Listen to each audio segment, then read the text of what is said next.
more you disappoint people, the better your life becomes. It's okay to disappoint others while appointing yourself. Hello and welcome to October Song, a space where we define our womanhood aligned with who we are meant to be so that we can move and rise in power. My name is Kia and I am the founder of this womanhood space. And today we are going to discuss why it is important and imperative for you to disappoint others and find comfort in satisfying yourself first. You are conditioned to put others before yourself. Why? Because we live in a society that values self-loathing and self-sacrifice and sees it as the ultimate virtue, but that's really not the case when it boils down to it. I feel like we have enough data, enough stories, enough of people's personal depictions of their life with being a people pleaser or, satisfying others before themselves or not putting themselves first. We have enough of that data to understand that it leads to a dissatisfying life. So we need to go ahead and just shut it down, close that path, and take a new path.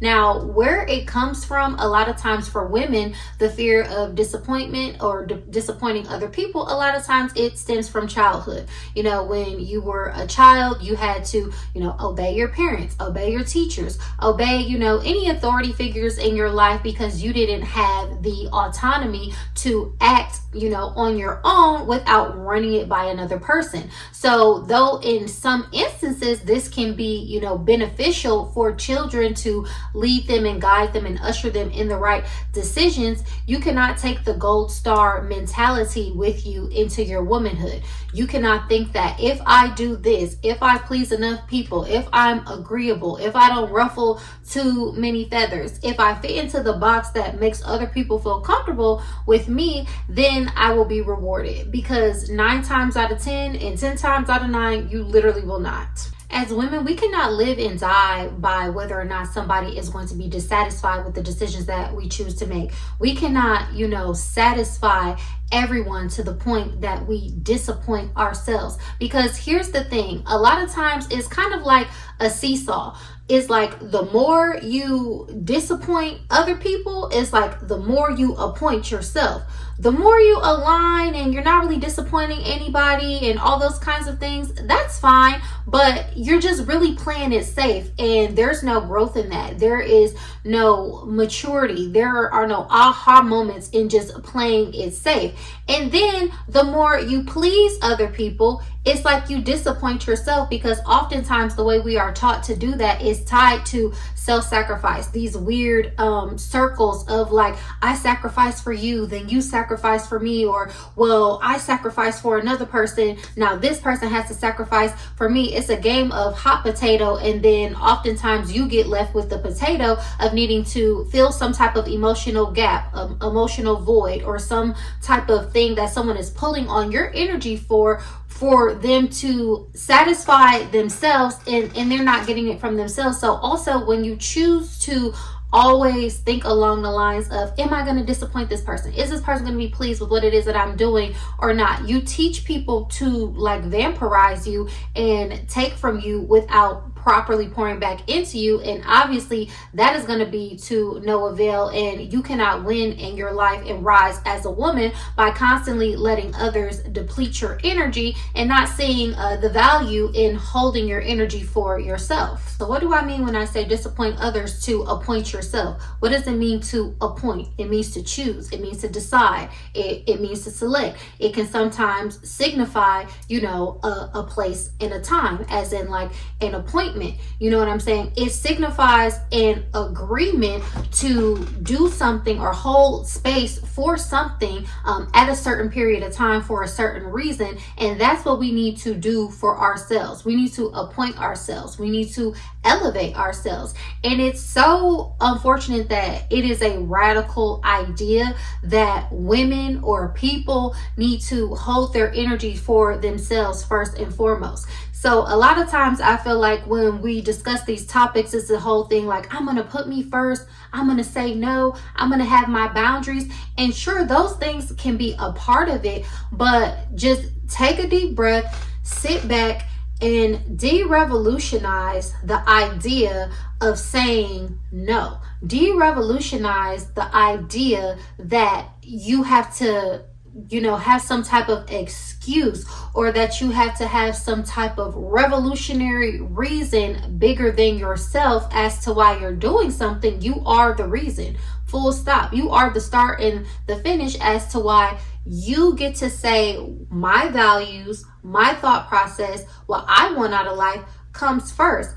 It's not about what, your mother wants you to do or what society wants you to do. And when you think like that, it's like you're trapping yourself in a girlish state of mind where you look outwardly to others to validate the behaviors that you're doing to benefit them, while again, self-sacrificing yourself. Because when you do that, you do not build a strong relationship with yourself. You actually build a distrustful relationship and a relationship of disdain for yourself, which is why so many people go around in the world, women especially, walking around without confidence or a sense of value, and then they find themselves repeatedly in situations where they have people tugging on their energy, or somebody can show them a level of disapproval that'll be internalized by yourself and then make you feel like you're less than, or maybe you should just comply with what it is that the other person would like for you to do, because you have not fully place the value on your own values. And y'all, forgive me because I literally am forming my thoughts. Like, I have an idea, I pick up my camera, I film the video. I'm not like these other people reading off a script or doing an AI prompt talking all crazy to y'all. Like, I'm not gonna do that. I don't like that.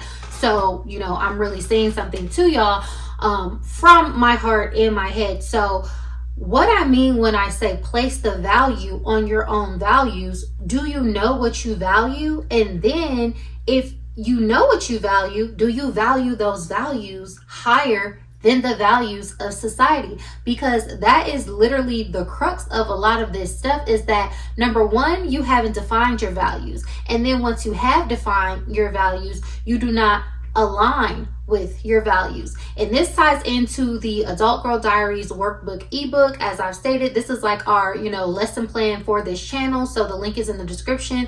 It is a very beneficial tool. This is something that I wrote several years ago because I wanted my daughter to have a tool on how to step into her womanhood and what that would look like based on who she wants to be and not the things that she does, because that is something that I didn't have. So yes, the dissonance that comes with womanhood and feeling bad about yourself, self-loathing, is when you do realize what your values are, but you don't give yourself the opportunity to let those values weigh heavier than the values that are projected onto you. You see what I'm saying? So you are going to drive yourself crazy. You are going to be in a depression. You are going to feel a disconnect internally when you kind of know who it is that you're supposed to be. You know who you want to be. You know who you desire to be, but you don't quite have the courage to step into it because you're mentally preoccupied with who's going to say what and who is or is not going to approve of it.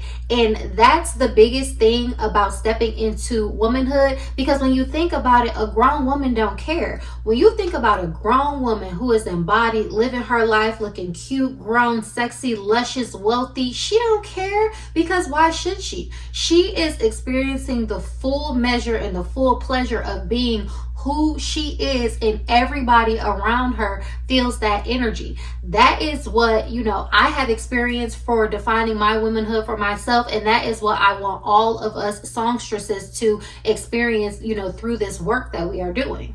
And I've definitely experienced on my journey disappointing people for like the most insignificant of things, for wanting to look presentable and put together every day, for wanting to put on makeup or curl my hair or dress up everywhere I go, because for me that is the full embodiment of what my womanhood consists of what my essence and what my flavor is. That might not be the same for everybody else, because we don't all have to be the same type of woman. You have to define the type of woman that you want to be and then be that example, because we all have an example of a woman who we saw growing up, who we said, yeah, that is a woman and that's how I want to be. So not only when you don't embody your true essence and your true flavor, you rob yourself of experiencing the fullness and bliss of who you are, but you also, rob the world and other little girls of having an example of what it is to be a woman. And what I want us to take on is the responsibility of saying, yeah, Yes, nobody sat us down and held our hand and led us through womanhood, but today is the day that we are going to figure it out so we do not pass on that disorientation and that feeling of misguidedness to the next generation. And even if you are not doing it for the next generation, then just do it for yourself and your own legacy, because staying in the mentality of girlhood is what society wants. They are counting on us to remain in a girlish and teenage mindset at best, where we're rebelling against society, upset with ourselves, huffing and puffing because we don't get our way. But truly, that does not help us to rise. You know what I'm saying? You cannot take people pleasing and how much you were agreeable with others and transform that into a legacy for your children. What I'm doing here, the way I'm thinking, the way I wrote, the ebook for my future daughter. When I say my daughter, y'all, I'm talking about my future daughter. This is a part of my legacy, my mental legacy. It's a mindset that was not given to me, but I have now given to myself, and I'm going to give it to the next generation so that they can define who they are and align with their true essence and rise in power, because it is our God-given birthright, our divine birthright, to be the type of woman that you want to be. Embody the essence of that, no matter what that looks like and no matter how many feathers that it is going to ruffle. So thank y'all for tuning into this video. Please let me know, does this topic resonate with you? If it does, please like this video. Please share this video as we can grow our womanhood space and community. Definitely do let me know what topics to support this content that would be beneficial to you down below in the comment section. I really do want to know. And I thank y'all so much for tuning in, and I will catch you in the next video. Bye.